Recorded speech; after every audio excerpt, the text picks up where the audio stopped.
Chris, welcome to the show, mate. It's a pleasure to have you on. Oh, thank you very much. Thanks for the invite, and I'm glad we could sort of tee up two different time zones. Yeah, of course. Always a challenge, but we made it.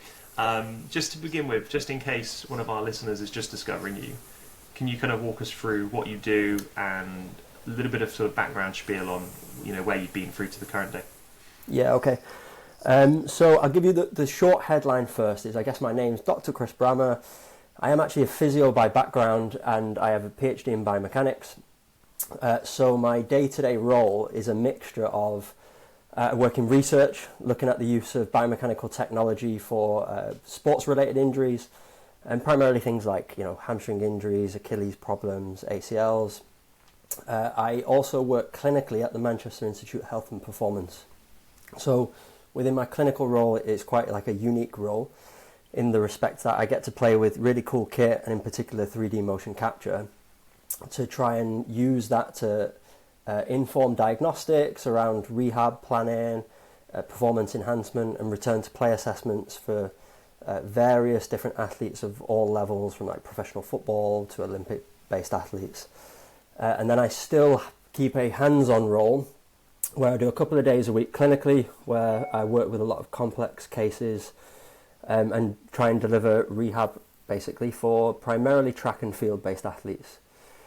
Now, my background, when I initially left university, I started to work in rugby league. I did a master's degree at the time, then went on to work for British Athletics as a physio, as well as working privately at the same time and doing a PhD. And my PhD was all centered around running biomechanics. So in particular, what I tried to do is create clinical services that use motion capture to provide outputs for patients. So I've basically played around with 3D mocap now for about 15 years, trying to figure out how I can use this to inform healthcare. Cool. And obviously you've done some work which some of our listeners will already be aware of around the SMAS. Just in case somebody hasn't come across it, can you give us like a bit of an elevator pitch of what it is in short? Because obviously we'll dive into that as the main topic today, but what is it in a nutshell? Yeah, the elevator pitch for the SMAS.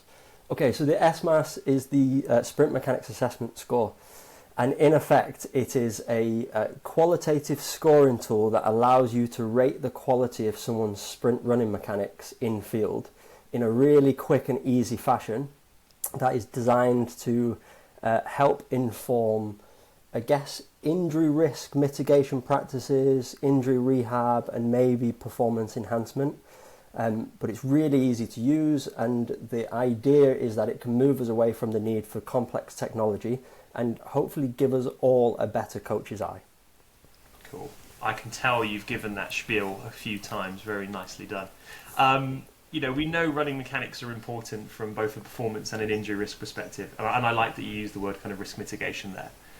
What was the sort of problem, or what was the lay of the land when you started to design it? What was the sort of problems that you were seeing, and maybe the lack of capacities that we had to assess it? Yeah, so there was a couple of reasons, really. One being that first thing of where, just to pick up on what you just said, in terms of we know that mechanics are an issue for injury and performance. I think there's actually quite a dichotomy in that view, whereas some people accept mechanics are something we need to consider within practice, and other people are really against the idea that mechanics contribute to injury development. And from a scientific-based perspective, particularly around sprint running mechanics and injury development, there's quite a limited number of scientific studies that have done to prove associations. So I already knew that there was this limited evidence to support it, but some practitioners really value the use of assessing mechanics in practice. And then what really drove me to develop the score was, pretty much from an applied problem that was given to me from some practitioners I was working with at a professional football club. So pre-pandemic, we were doing a lot of 3D motion capture assessments for clubs, and one club where some colleagues were at effectively turned around to me and said that they felt they have a really large problem with movement amongst their players, and that it was contributing to a lot of the injuries that they were seeing. And whereas they'd love the idea of bringing everyone up for 3D assessments, it just wasn't feasible from a travel perspective, a time perspective, a cost perspective. So they were quite keen on trying to get me to think about how we could assess movement qualities in an applied environment. So that gave me, I guess, the kick to start trying to create the sprint mechanics assessment score. And it was also acknowledging that actually we don't really have many ways in an applied setting to assess movement. We can look at things like spatiotemporal parameters, so that's like your contact times, your stride length, your step frequency. That's quite easy to do with things like OptoJump, maybe some app-based technologies, although I'll question the reliability on some of them. So we can do that in field, but that doesn't really give us much regarding injury risk or anything that relates to injury in itself. It's just a nice snapshot of the strategies they adopt when they move. Someone can still move with specific spatiotemporal parameters, but do so with vastly different movement qualities. So the idea of the SMAS then was to fill the gap and give us something that helped us assess the movement quality or the technical quality of individuals we work with. And really, prior to that, in my opinion, the only thing we actually had was reliance upon what we call the coach's eye. And aside from a couple of world-class sprints coaches who are probably incredibly good at watching movement and picking up on deficits, I think for the majority of us in the population, we're not great at visualizing movement, and therefore using just our own qualitative interpretation or inspection can often lead to, I guess, ambiguous decision making. So the idea of the SMAS was to try and improve, I guess, the structure in how we assess movement, so we can all have a bit of a better coach's eye. It's got this cumulative scoring nature to it, which I guess allows us to quantify the severity of how bad someone's moving. So I always steal this phrase from a colleague and mentor of mine, Lee Harrington, who always says, if it looks like a duck, it sounds like a duck, and it walks like a duck, it's probably a duck. It's the same with the SMAS. It's the more points you see on the score, the more confident you become that movement patterns might be an issue. And as a result, the idea then is that it can hopefully guide and tailor more specific treatment interventions towards the aspect of movement that might be driving the person's problem. I always think it's a really sprint technique, like I said at the beginning, is a really interesting context, because I think coaches are really appreciative of the idea that you can optimize technique and outcomes and performance.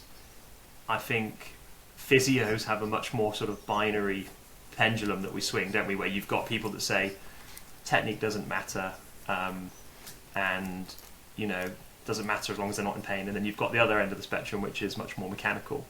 But yeah. I think like somewhere in the middle, maybe there's just this idea that, okay, here's a group of really successful runners or athletes in whatever the movement it is, but let's say running, and they can all run really fast, and there's a few shared traits of successful sprinting. So I think you need like a normative system. But I want to ask you a bit of a curveball question. I just had Tom Tombleson on, who was with England Rugby for many years, and I just want to ask you this because it kind of follows on a recent episode with him of, you've got someone that's running in a particular style, and you've got to make this judgment as to the normative deviation of technique that you might be seeing. Is it a risk, or is it a part of what makes that athlete successful? It's a really hard philosophical question, but how do you sort of navigate that? You've been in track and field, you've got a system that you use now. How do you sort of help maybe determine whether it's a bit binary, but good or bad thing? Yeah, it is a bit of that's a challenge question that I've been caught out on in the past, especially when it overlaps in different sports. But I guess the question is, do you take the risk of changing someone for the potential reward? And for me, like, I'm going to stand here and say my bias is, if I think somebody develops or has suboptimal movement patterns that are likely to influence their risk of injury development, I would lean towards wanting to intervene and start trying to change that. Yeah. Now, I acknowledge that there's lots of context around taking risks like that, in terms of sometimes we live, if we get it wrong and we do cause an injury to an athlete or negatively impact their performance, that it's going to come down to, someone's at fault there. So I think when making those decisions to change movement, it's a large contextual thing of having open and frank conversations with an athlete, weighing up how successful they are in that movement strategy to begin with. So if they're performing really well and they haven't been injured for the last 5 years, that might be an instance where I probably wouldn't necessarily make a change. However, if you put me into the context where I'm working with an athlete who's having recurrent injuries, particularly soft tissue, non-contact related injuries related to sprint running, then maybe I think that conversation is around, well, actually, you know, it's potentially worth the risk of trying to modify your mechanics to get us better outcomes in that long term. So it is a challenging one. I definitely think it's contextual, and I think it's really easy to start making and implementing those changes when you are working with someone who's been in that chronic state of recurrent injuries. Yeah, I think the bigger risk as well is if you change the mechanics before you sort of develop and protect the areas that you're now going to start to load more because of the change. So kind of like, you know, we know sprinting as an output is really high. So if you change someone's sprint mechanics, but you haven't sort of prepped I'm just going to call it the new system, then your risk is quite high compared to if you go, okay, I'm going to, you know, gradually change this, but they put in the groundwork before it to be able to tolerate the incremental shift. But yeah, I think that's a really important point, actually, making sure someone has the physical qualities first to be able to underpin the motor strategies you're asking them to do. And I think if you look at the SMAS, there's some parameters I actually kept out of that score that might relate to enhancing performance, but if you change them and the athlete can't cope with them, you're likely to make them injured. And those were things like, you know, if you encourage somebody to have a really high hip flexion during front side mechanics or late swing phase, the benefit of that is you can create larger angular velocities as you swing your limb into the ground. But the problem with that is they swing the limb faster, perhaps in storing a lot more energy and force in the hamstrings, could lead to injury development. So that's one where I'm always like, someone's going to have really robust tendinous structures, really high force and rapid force qualities before I change that. So yeah, I think there are some parameters around performance that potentially could backfire on us. I'd like to think I've kept them out of the SMAS to make it a little bit more of a safer intervention strategy for us. What were the sort of like big rocks that you deemed most important that made the cut? And then what were the things that maybe people might have expected to make it, but they only made the blooper reel and you kept out of the system? Yeah. So the big rocks we kept in, we started this whole process by basically unpicking any bit of scientific literature that has looked at performance in sprinting and or relationships to injury and certain kinematic parameters. And then we went through a process of, which ones have actual robust evidence to support them going in there to begin with? And then which ones can we actually see, quantify, and therefore put into the assessment? So the ones we kept in, we've got 12 criteria, and I break them into 3 main domains, which are those around lumbar pelvic control, backside mechanics, and overstride patterns. So your lumbar pelvic control are things like excessive rotation of the trunk during swing phase, anterior pelvic tilt through swing and as they touch down. And then your backside mechanics are things like back kicking as soon as they lift the foot off the ground, thigh separation angles as well, and excessive extension as they toe off. And then your overstride might be things like how far the foot is ahead of the centre of mass, whether or not the foot is really high inclined and the angle of the shin as it touches down, and their ability to keep vertically stiff in space. So we try to make really nice clear-cut criteria for all of those different aspects to be visualised, and we've got them pretty reliable, so we feel like it does that and it's fairly straightforward to use. The bits we cut out though, there are some that, you know, when I speak to many coaches, are theoretically could influence injury risk. So it might be like rotation of the lower limb and foot. Yeah. There's a long argument that, you know, if the foot and tibia is excessively rotated during swing, it might affect the load transference between medial and lateral hamstrings. It could also change the operating angles at or the moment arms at the knee, which could then affect how much force they have to create or how much strain they're encountered to. But why we kept parameters out like that were primarily around, there wasn't really a huge amount of scientific literature to support it being in there in the first place.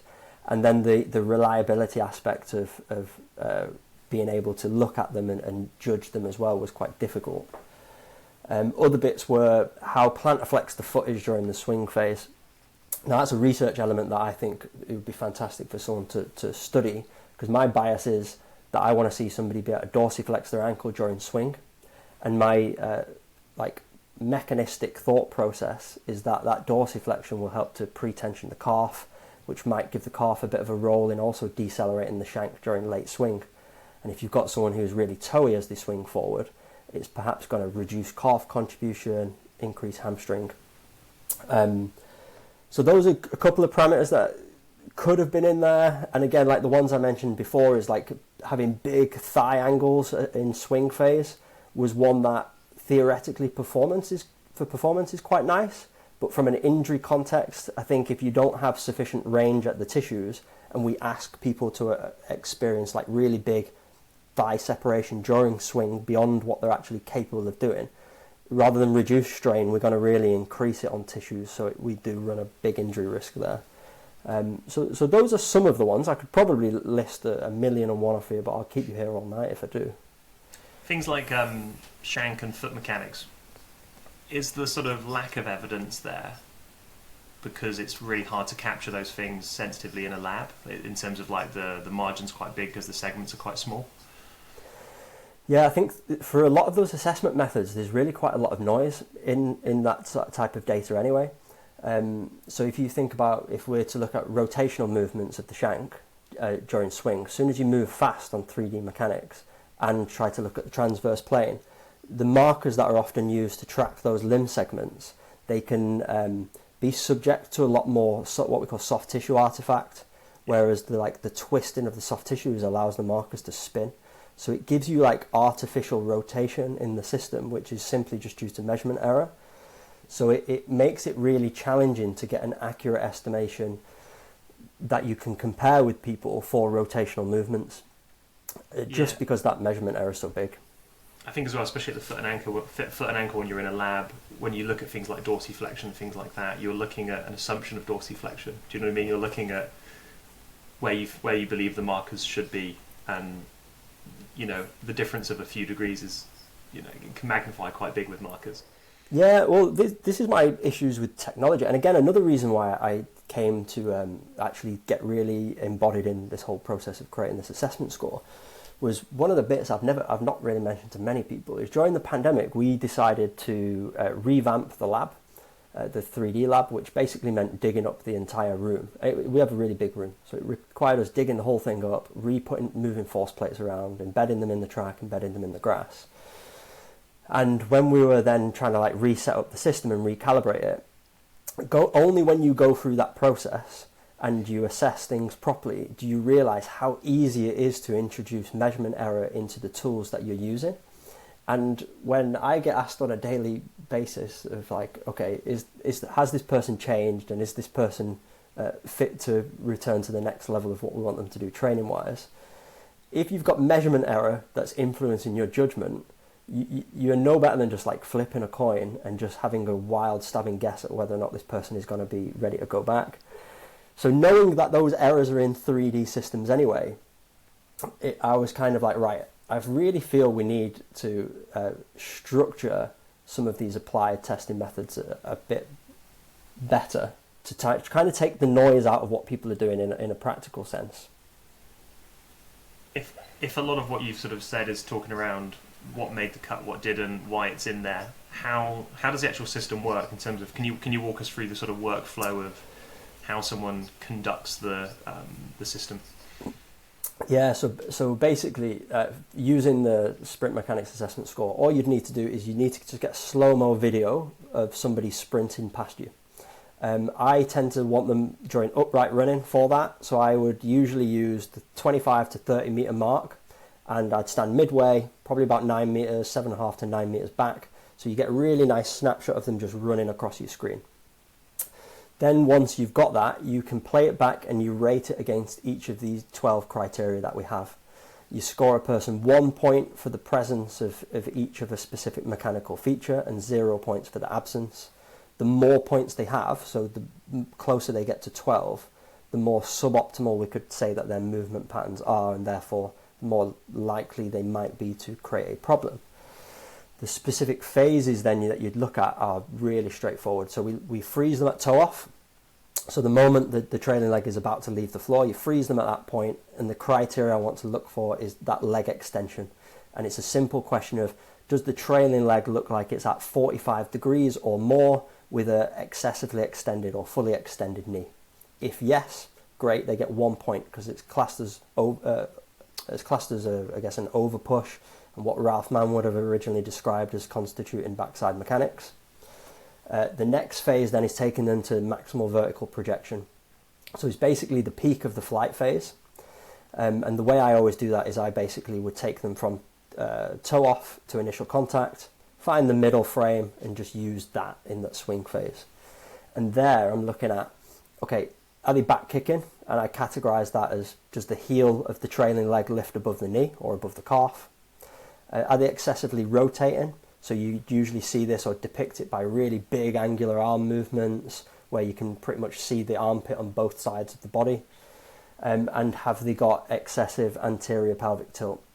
And we got this parameter really nice and reliable by basically saying two things. Do they look like they're excessively arching through the lower back? And does the diaphragm look like it's separating away from the pelvis? If you had those two things, you build your confidence that, okay, this person's probably got anterior pelvic tilt. The next phase was late swing, which we describe as the maximum knee extension during the swing phase prior to contact.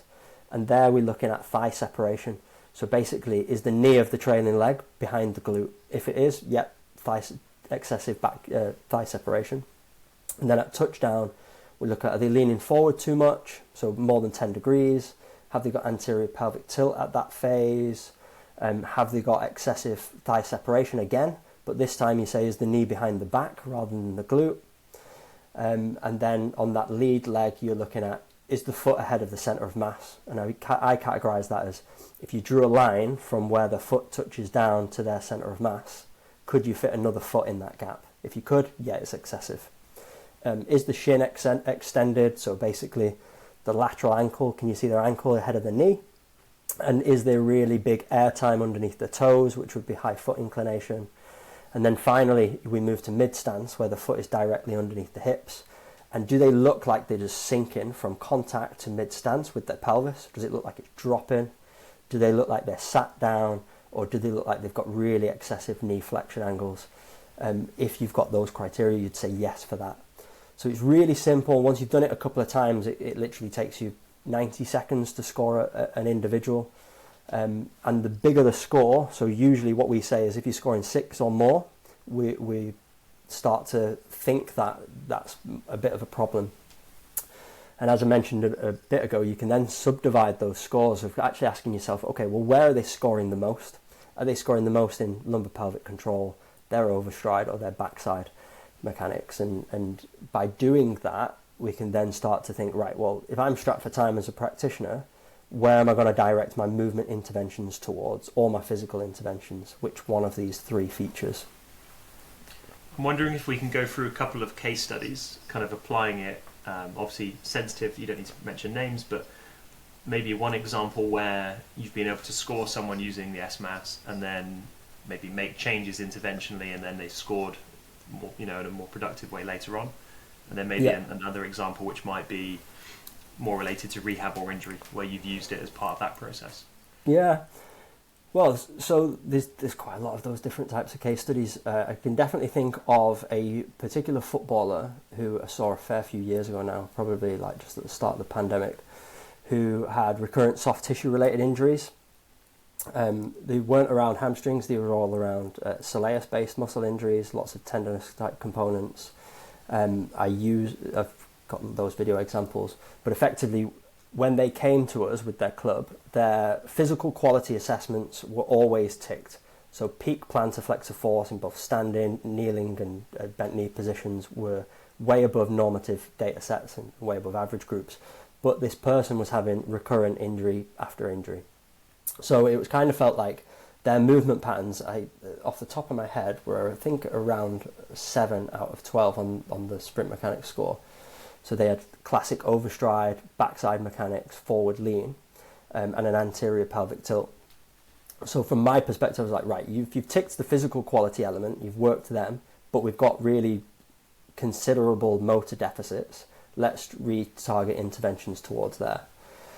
Now, I, in that case, didn't feel that it was underpinned by any other underlying physical aspects. So straight away for me, I have this belief of if your physical qualities are ticked, but your motor patterns are suboptimal, we work the motor patterns through specific cues and interventions. Yeah. So I felt their driver for that anterior tilt and their overstride was actually the backside mechanics. So we started with really simple switch-based drills, like a standing A switch, so knee up, fast switch the leg. Convert that and transition that into a repeat hop with switches, so starts to move them forward, and then convert that into dribble-based drills where you're trying to get them to still have that feeling for rapidly switching the legs, but moving it in an alternating leg fashion of a dribble. The bit I then like is to always ask people to try and phase and transition that movement pattern from the drill into a run. So I'd use the track and say, okay, we're going to start with that drill. I want you to build it up bit by bit by bit. And I want you to phase it into a run without me noticing you've done anything different. So I always say I don't want to see the drill stop and the run start. I want the two of them to collide. And then after that, I always ask them, I said, okay, so what do you feel like you're doing with that? Get an understanding for how they're internalizing that and how they're feeling it.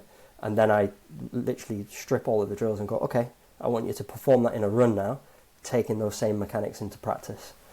And that person did, and that person actually went on to be pretty successful without any subsequent soft tissue based injuries. And that is, you can do that within a session.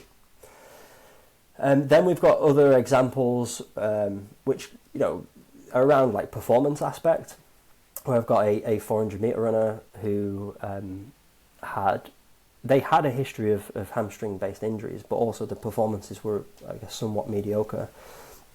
But again, the deficits around lumbar pelvic control and deficits around backside mechanics. And what was quite nice with them is we'd basically tailored their gym program then to just have an increase in hit around the trunk to build more capacity to control pelvic and spine movements, and then made sure that we made their warm-up drills or prep drills ready to track sessions more specific to that movement. And for lumbar pelvic control, I always tend to go like arm restricted movements, so it'd be like run throughs, holding a dowel above head, similar drills to what I mentioned a second ago, using dowels above head, and that was again really quite successful in improving performance for that person and reducing the number of hamstring injuries that they have within a short space of time.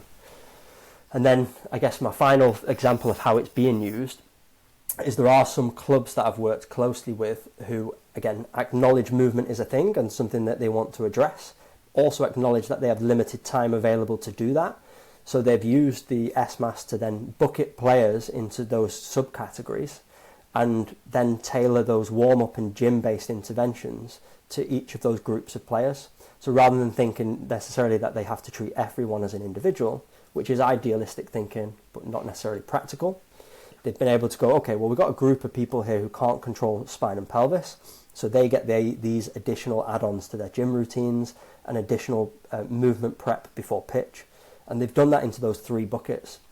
And they're finding it really quite useful in terms of tidying up movement patterns with their players. I guess we're too early to see how that's long-term impacted their injury rates, but it's something that I'd definitely like to explore. Obviously, by the nature of consulting, very often you get the complex cases. If a player has poor physical capacity tests from like a force production standpoint, and they've got some injuries, the narrative is quite simple, and I'm guessing you probably see less of those because there's a simple hypothesis that the team's going to work to.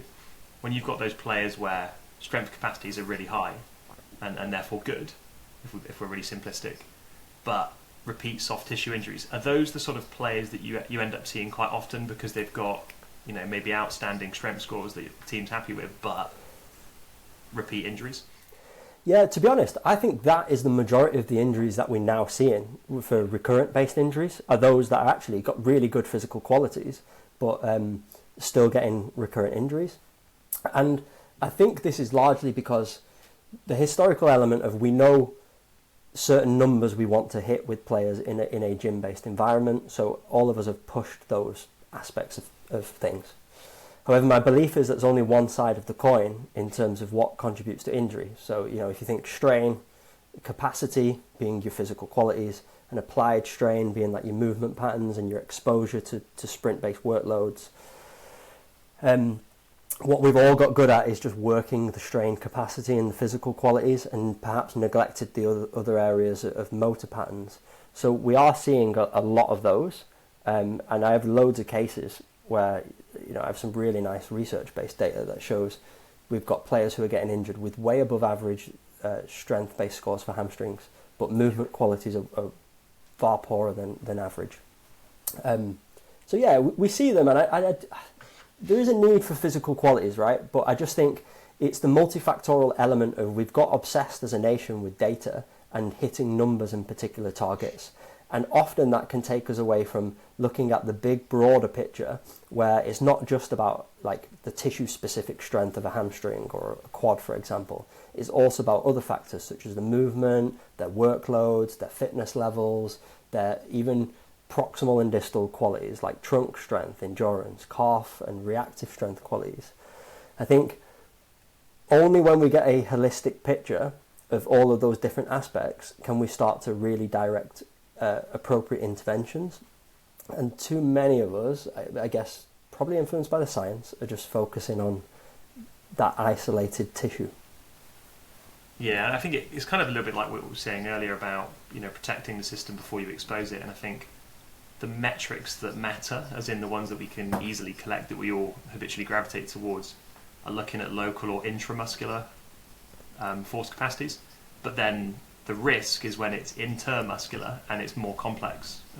And you've got that motor control and sequencing piece as well. I'm wondering if you almost have a quadrant where you've got, you know, motor control, if we call it, on one axis and then force capacities on the other. How often are you seeing players who have objectively really good movement control and motor control at sprinting and high strength scores for non-contact injuries? Yes, so those are another one that I do get a lot of, are those individuals who are motor aspects look really good. So then clubs will send them to me because they'll be very much like, surely we're missing something because this like player moves really well. So I get a lot of them, and I think that's where it becomes a little bit more nuanced in how we have, and for me, one of the biggest areas that I think is missed is that rehab and return to play focus on speed-based actions. So in the players where they move really well, they're capable of moving really fast, and they have really strong, isolated, strength-based qualities, when you delve into that picture, a common theme I see is that in team sport environments in particular, what they've done is go from an injury incident, a long, prolonged period of offload and gym-based reconditioning before they get this gradual re-exposure, or I guess not gradual, sudden and rapid re-exposure to high-speed movements. So with my background being in track and field, one of the things that we've always had an element on is how can we keep people moving, and how can we keep people moving limbs fast but safe at the same time. So in track, there was always an element of, from the moment of when you're injured, what can we do that's close to that sport as possible? And I always like in my rehab approaches to use drills for that, because I think actually in a rehab process on a muscle injury, I bucket drills into like what I will call like low strain, moderate strain and high strain drills. And I'll use them then to get fast limb movements and exposure to, I guess, the demands of speed, while still being able to protect the tissue and rehab it accordingly. So I'm not having this really prolonged period where they don't experience high velocity movements, and rather than it being a sudden spike and sharp increase right at the end of their rehab journey, it can be more of a gradual phased, well actually I have gradually reintegrated the tissue and also maintained the neuromuscular quality of the individual to meet the demands of the sport.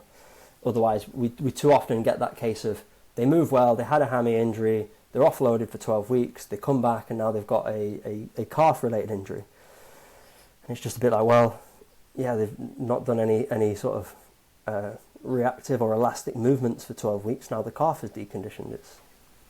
So those kind of top quadrant specimens, they're almost like a used F1 car, where the capacity's outrageously good, but there's something in service history that you need to be aware of. Yeah, but actually, I think some of it is down to the physiology and what happens when we unload tissues. And actually, when I think of muscle-based injuries, everybody is focused solely around a muscle.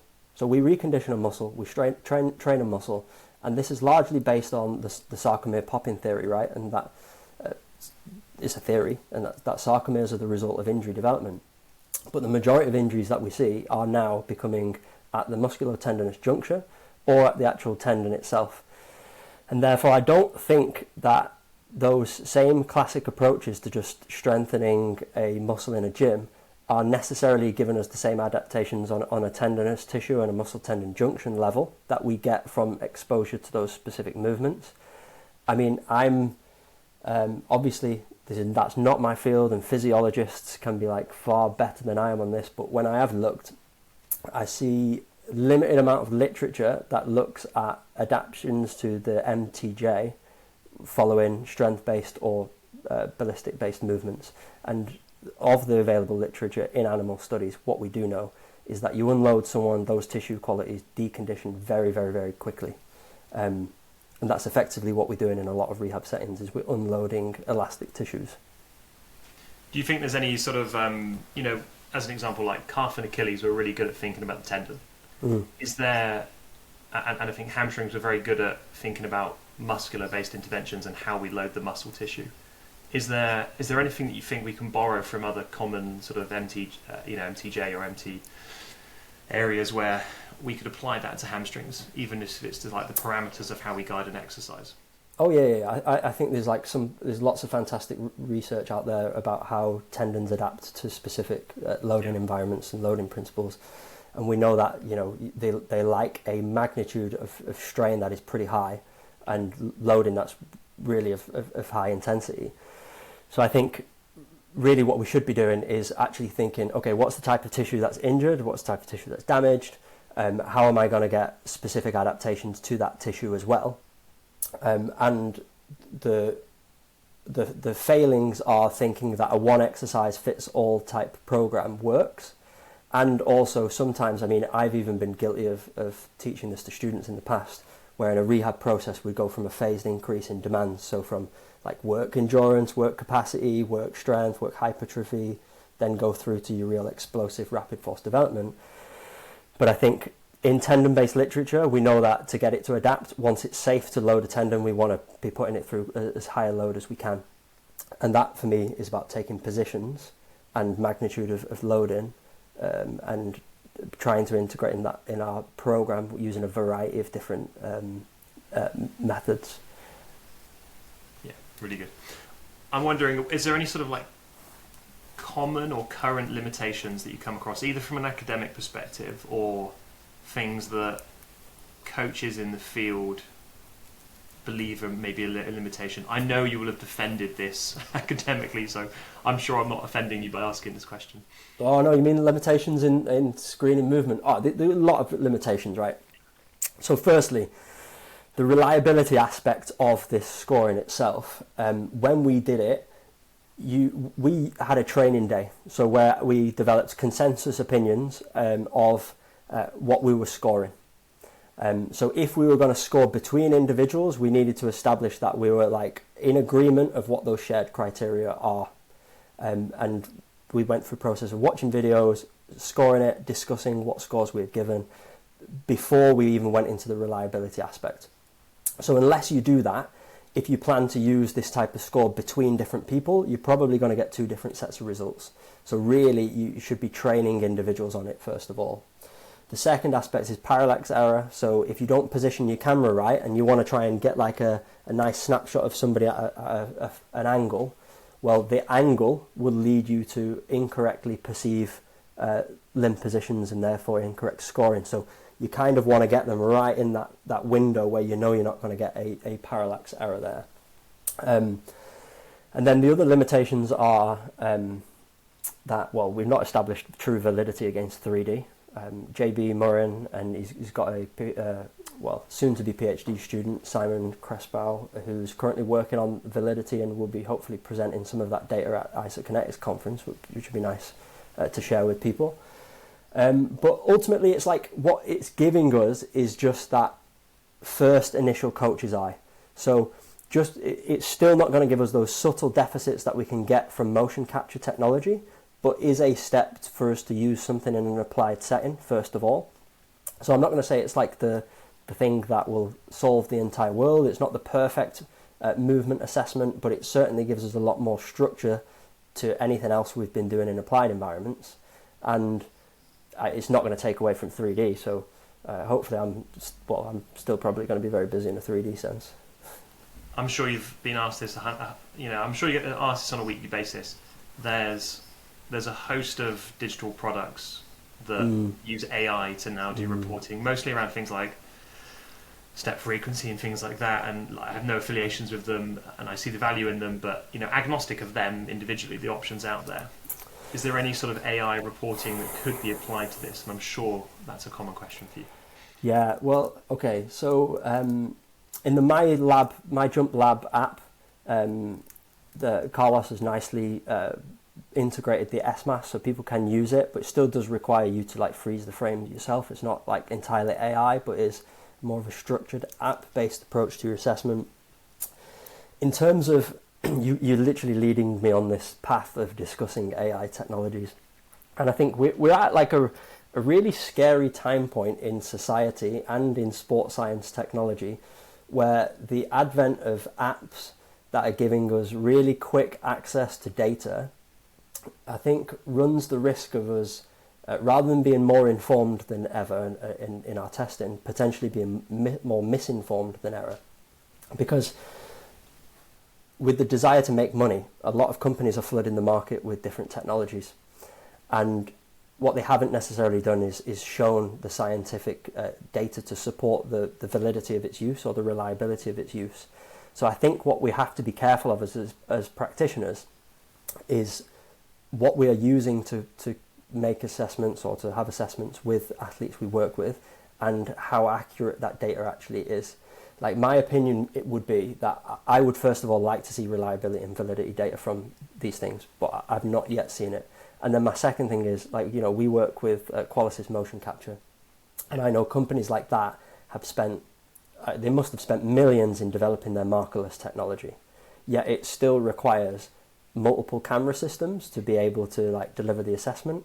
So I kind of feel like if a big player in the motion capture game is still requiring cameras to go markerless, yet we can do it on an iPhone via an app, either those companies have been sleeping for a while, or there's something not quite right on there.